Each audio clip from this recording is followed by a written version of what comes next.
Breaking news. Breaking news. Breaking news. Côte d'Ivoire. Le chef de l'État ivoirien, son Excellence Alassane Ouattara, a reçu les lettres de créance de 4 nouveaux ambassadeurs accrédités en Côte d'Ivoire. Merci de rester sur CNN. Breaking news. Breaking news.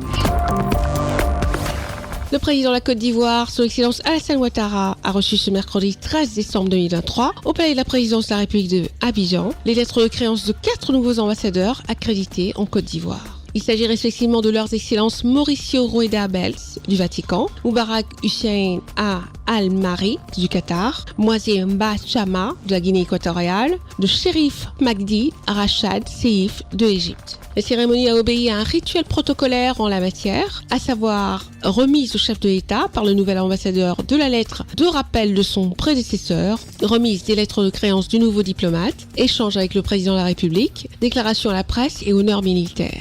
Dans leurs différentes déclarations, les 4 nouveaux ambassadeurs ont tous promis d'œuvrer au raffermissement et à la consolidation des excellentes relations qui existent déjà entre leurs pays respectifs et la Côte d'Ivoire.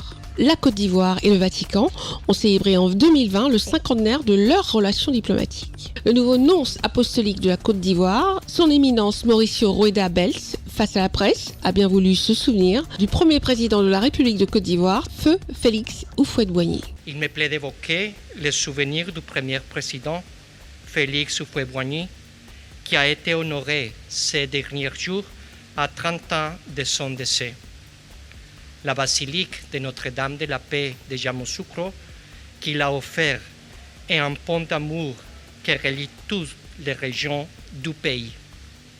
En tant que nonce apostolique, je viens également pour accompagner l'Église catholique dans sa vie et son dynamisme en Côte d'Ivoire. Quant à son Excellence Moubarak Hussein Al-Mari, précédemment chef du département sécurité de l'information au ministère des Affaires étrangères de l'État du Qatar, il a promis de raffermir et intensifier davantage les relations, dans tous les domaines, entre son pays et la Côte d'Ivoire. Il a également dit la disponibilité de l'État du Qatar à mettre à la disposition de la Côte d'Ivoire son expertise avérée dans l'organisation de grands événements tels que la Coupe d'Afrique des Nations de football, un événement planétaire que la Côte d'Ivoire s'apprête à accueillir sur son sol. Nous avons parlé de la Coupe d'Afrique des Nations qui se tiendra bientôt. Nous allons travailler ensemble avec notre expertise pour lui apporter, sinon apporter à la Côte d'Ivoire notre savoir pour un succès de cet événement continental. Le diplomate équato-guinéen, son Excellence Moazé Mba Chama, lui, a souligné que toutes ses actions au cours de son mandat en terre ivoirienne s'inscriront dans le prolongement des excellentes relations d'amitié et de fraternité entre les présidents de la Côte d'Ivoire et de la Guinée équatoriale. Notre relation,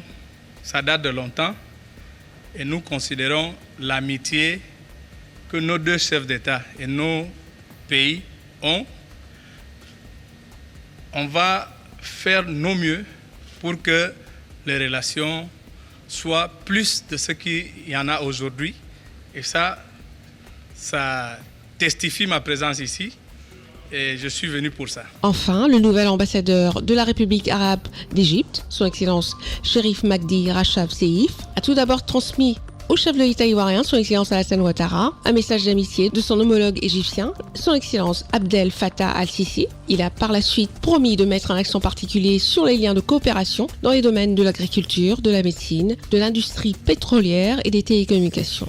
Je vais continuer à m'engager et à travailler avec les autorités égyptiennes d'un côté et avec mes frères ici en Côte d'Ivoire, dans tous les domaines, pour renforcer les relations entre les deux pays et les deux peuples. Je vous souhaite une bonne organisation de la Coupe d'Afrique de la Nation et aussi bonne chance pour l'équipe de Côte d'Ivoire et ainsi pour l'équipe de Pharaon. Le ministre des Affaires étrangères, de l'intégration africaine et des Ivoiriens de l'extérieur, M.